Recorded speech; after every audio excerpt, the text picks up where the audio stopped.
자, 이슈 포커스 기호일보 한동식 국장 연결돼 있습니다. 한 국장님, 안녕하십니까? 네, 안녕하세요. 네. 코로나19 이제 뭐 그냥 코로나19 듣기만 해도 신물이 날 지경입니다만은 하루하루 걱정만 커집니다.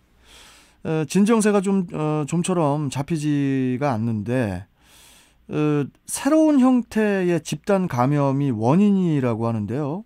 자, 지금 뭐 어떤 상황입니까, 지금?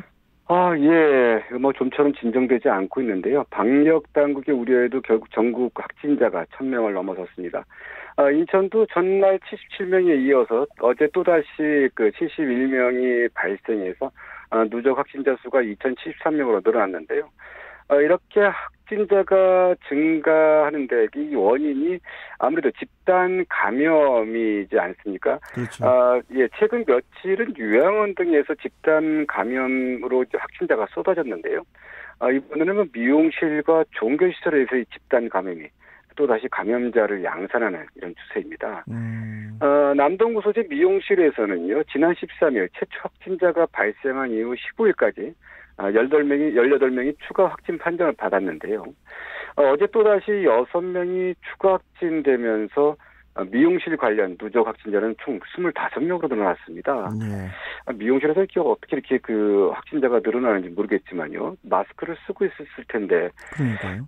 예. 그리고 남동구 미용실과 함께 서구 소재, 이 종교시설에서도 새로운 집단 감염으로 감염자가 이제 속출하고 있는데요. 이 종교시설에서는 지난 12일부터 15일까지 7명의 확진자가 발생했는데요. 어제도 4명이 추가 확진되면서 총 11명에 달했습니다. 이렇게 이제 새로운 집단 감염 원들이 이렇게 좀 나타나다 보니까 인천의 확진자도 계속 늘어난 것 같습니다. 예. 참 이렇게 이제 확진자가 늘어나면은 당장 걱정이 병상 확보잖아요. 네. 어제도 이제 잠깐 우리 한 국장님과 이제 전해드렸지만은 중증 환자 외에도 일반인들이 입원할 병상도 조만간 부족해질 수 있다고 하던데 어떻게 이에 대한 대책도 좀 마련이 돼 있습니까? 네, 인천시가 아주 분주합니다. 현재 이 확산 속도라면 인천은 향후 20일 내 치료 병상이 모두 소진될 수 있다는 이런 분석이 나오고 있는데요. 이에 따라서 인천시는 이제 추가 병실 확보를 위한 방안으로 이 대학교 기숙사를 적극 검토하고 있다고 합니다.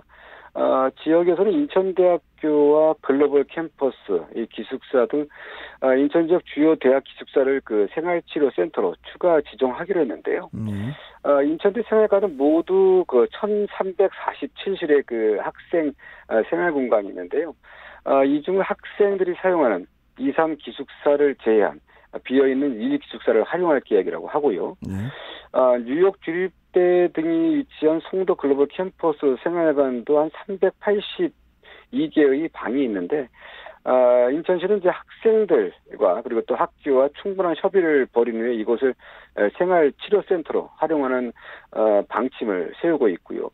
이렇게 인천시가 이제 분주하게 이렇게 움직이고 있는데 다행스럽게도 하나금융그룹이 청라국제도시에 위치한 그룹 연수원이 하나글로벌 캠퍼스를 코로나19 생활치료센터로 긴급 제공하기로 했다고 해서 인천시가 한숨을 돌리는 분위기입니다. 다행이네요. 예, 다행입니다. 그래서 어쨌든 여기도 한 216개 정도의 방이 있는데요. 원룸 형태고 뭐 욕실도 갖추고 있다고 해서요.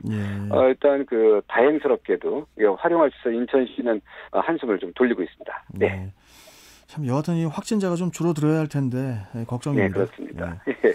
자, 그리고 다음 소식을 좀 가볼 건데요. 이거는 무슨 얘기입니까? 동급생을 상대로 스파링을 한다며 의식불명에까지 이르게 한 고등학생 2명이 경찰에 붙잡혔는데 이게 실제 상황이라는 점에서 좀 어이가 없기도 하고 황당한데요. 이거 어떻게 된 일입니까, 이게? 네, 그렇습니다. 아무리 철이 없고 세상 무서울 것이 없는 나이라 하더라도요. 도무지 용서할 수 없는 일이 인천에서 벌어졌습니다.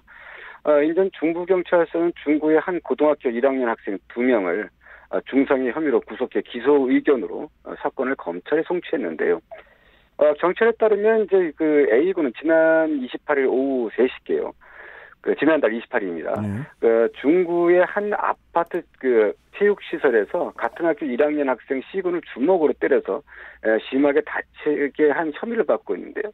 이게 그 두 학생 A군과 B군은 이제 그 피해자 C군에게 이 복싱 경기에서 사용하는 이 헤드기어를 쓰게 한 뒤에 번갈아서 때렸다고 합니다. 그러니까 추후에 경찰 조사에서 그 싸움 기술을 가르쳐 주기 위해서 그리고 그 C군을 강하게 하기 위해서 스파링을 했다. 이렇게 하면서 일방적인 폭행이 아니라고 진술을 하고 있는데요. 이 학생 C군은 이 그 폭행을 당하다 기절했는데 이 그 119 구급대에 의해서 병원으로 옮겨진 후 현재까지 의식을 찾지 못하고 있습니다.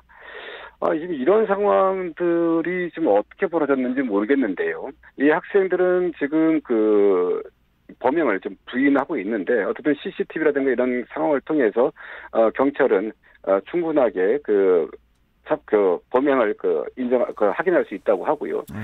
그래서 지금 어쨌든 특히 가해자인 이 학생 하나는 지난 9월 초에도 이 동급생을 폭행해서 공동상해 혐의로 입건된 그 경력이 있다고 합니다. 좀 상당히 좀 우려스럽습니다. 네. 당장 피해 학생의 학부모들의 억장이 무너질 것 같은데 피해 학생 학부모들이 재발 방지책을 요구하는 청와대 국민청원을 올렸다고 하는데 이 부분도 좀 설명해 주시죠. 네, 피해 학생 부모들이 지난 14일 청와대 국민청원 게시판에 재발 방지 대책을 촉구하는 취지의 청원을 올렸습니다. 네. 이 학부모들은 청원을 통해서 이게 지금 미성년자라는 이유로 가벼운 처벌로 끝이 나니까 이런 일들이 아무런 죄의식 없이 저지르고요. 또 금방 풀려나서 피해들만 늘어나고 있다는 점 청원에 적었고요. 그리고 학교 폭력이 사라지고 제발 또 다른 피해자가 나오지 않도록 도와달라는 이 글을 썼는데 이렇게 스파링을 가장한 학교 폭력으로 자신의 아들을 의식불명의 상태에 빠뜨린 이 동급생 가해자, 이 가해자들에 대한 엄벌을 호소하는 이 청와대 국민청원이 어제 오전 기준 22만 2천여 명의 동의를 얻었습니다. 이게 지금 이틀 만에 22만 명이 참여했는데요. 예. 이렇게 국민적인 공분을 사고 있는 이런 사건인데, 이렇게 이런 공분이 때문에 이제 영종 지역 학부모들이 주민 온라인 커뮤니티를 중심으로 해서 이 가해 학생의 엄벌을 촉구하는 이 탄원서 제출하기 위한 서명 운동을 좀 벌이고 있고요. 또 병상에 누워있는 피해 학생을 위한 모금 운동도 활발히 진행하고 있다고 합니다. 피해 학생의 치료비는 대략 일주일에 한 2천여만 원 정도가 지금 들어가는데요. 예. 이 병상에 누운 것이 벌써 2주가 지나서 현재까지 한 4천여만 원이 병원비가 나오지 않겠느냐 이러한 얘기인데 주민들은 이제 오늘 30일까지 모금을 한 뒤에 모금 내용을 공개한 후에 피해자 측에 전달할 방침이라고 하는데 이 최근 미성년자에 의한 중대범죄가 도를 넘어서고 있습니다. 국회에서 하루빨리 어떤 대책을 좀 만들어야 될 것 같은데 참 매우 걱정입니다. 네. 참 이런 얘기 들으면은 저도 화가 나다 보니까 네. 참 여러 이렇게 사건 사고가 터지다 보니까 무슨 법 또 누구 법 계속해서 법안들이 나오고 있잖아요. 그렇습니다. 좀 제발 좀 어이없는 사건들이 좀 없었으면 합니다. 네. 최근에 미성년자에 의한 중대 흉악범죄들도 좀 많이 나타나고 있어서 어쨌든 네. 이에 대한 이런 제재나 이 법적인 제도가 좀 필요할 것 같습니다. 맞습니다. 자, 오늘 말씀 여기까지 듣겠습니다. 고맙습니다. 네, 감사합니다. 예. 자, 이슈 포커스 기호일보 한동식 국장이었습니다.